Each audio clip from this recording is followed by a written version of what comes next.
खरगोन। प्रसिद्ध कथावाचक इंद्रेश उपाध्याय शहर में भक्तिमय श्रीमद् भागवत कथा का श्रोताओं को रसपान करा रहे हैं। कथा के 5वें दिन महाराज श्री ने पत्रकारों से मुलाकात की।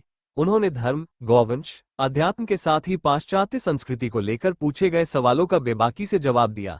महाराज श्री ने धर्म पर राजनीति हावी होने पर कहा कि धार्मिक स्थल पर राजनीति से लाभ ले सकते हैं, लेकिन आज के दौर में धार्मिक स्थलों पर राजनीति हावी हो रही है, जो गलत है। उन्होंने कहा कि वर्तमान युवा व्यसन के आदी होकर अकाल मौत मर रहे हैं। यदि मरना ही है तो सैनिक की भांति अच्छे कार्य, राष्ट्र सेवा के काम करके मरो, जिससे परिवार गर्व कर सके। विश्राम ग्रहण आ रहा है, ऐसा सालों बाद हो रहा है और ये उचित संदेश या उचित लक्षण नहीं है। ये बहुत भयावह लक्षण है। आगामी जीवन हमारा अच्छा नहीं हो सकता है। हमारे जिन भविष्यों को हम निर्माण कर रहे हैं अपने बच्चों को कि ये आगे चल के ये देखेंगे वो देखेंगे, हमें नहीं लगता वो देख पाएंगे। और इससे बचने का केवल एक ही उपाय है, गौ सेवा। गाय की सेवा अगर होगी, गौ यदि बचेगी, तो ये जो भयावह वातावरण आज भारत के चारों तरफ देशों में स्थिति देख लीजिए क्या चल रही है। भारत फिर भी बचा हुआ। क्यों? क्योंकि आप जैसे हम जैसे कुछ लोग अभी भी गौ सेवा में लगे हैं।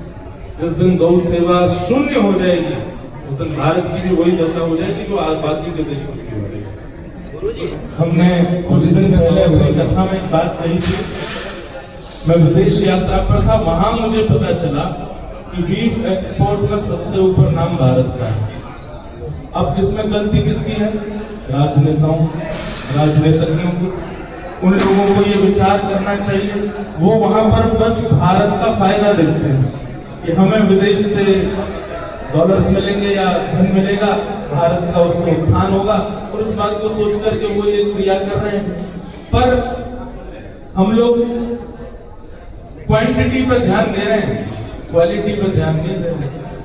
कई बार ऐसा होता है कि क्वालिटी पर ध्यान दिया जाए और क्वांटिटी पर ध्यान ना दिया जाए तो लाभ कम होता है, लेकिन जो थोड़ा हो रहा है वो लंबा होता है। गौ अगर सुरक्षित रहेगी भारत में और भारत की आर्थिक व्यवस्था पर अगर उससे लाभ लेने के लिए राजनेता जो क्रिया कर रहे हैं वो करेंगे, तो इससे हानि भारत की होगी। कोई शासन सत्ता नहीं है। आपने प्रश्न कैसे व्यासपीठ सबसे बड़ी पीठ है। आज की डेट में प्रधानमंत्री भी आवे, राष्ट्रपति भी आवे, कोई भी विशेषज्ञ आवे, राष्ट्र के प्रमुख व्यक्ति आवे, व्यासपीठ को आगे प्रणाम करते हैं। तो पहली बात तो ये कि व्यासपीठ पर बैठने वाले के ऊपर जिम्मेवारी बहुत बड़ी है। उसको उसका विचार करना चाहिए कि वो क्या कहे क्या ना कहे, उसकी वाणी की गंभीरता कैसे हो और शब्दों की मर्यादा कैसे हो। दूसरी बात, सुनने वाले श्रोताओं को ये बात विचार करनी चाहिए कि वक्ता जो कह रहे हैं उसका भाव। आज मीडिया का टाइम है। अभी आपकी और मेरी बात हो रही थी और मैंने ऐसा कहा कि मुझे तो चाय पीना बहुत प्रिय लगता है। अब कोई व्यक्ति चाय को हटा दे बीच में से तो क्या लगेगा? मुझे पीना बहुत प्रिय है। तो बात का बदलना बन जाता है। एक तो सोशल मीडिया के कारण क्या होता है कि अधूरी बात पहुंचती है, इसलिए लोगों में गलत संदेश जाता है। दूसरी बात, वक्ता कहीं ना कहीं एक आध्यात्मिक व्यक्ति होने के कारण थोड़ा विश्वास मान करके और अपना अधिकार मान करके ऐसे शब्दों का प्रयोग करके बोल देते हैं कि कई बार सामने वालों को वो चीज बुरी लगती है कि हमें कोई ऐसा कैसे कह सकता है, हमें इस प्रकार की बात कोई कैसे कर सकता है।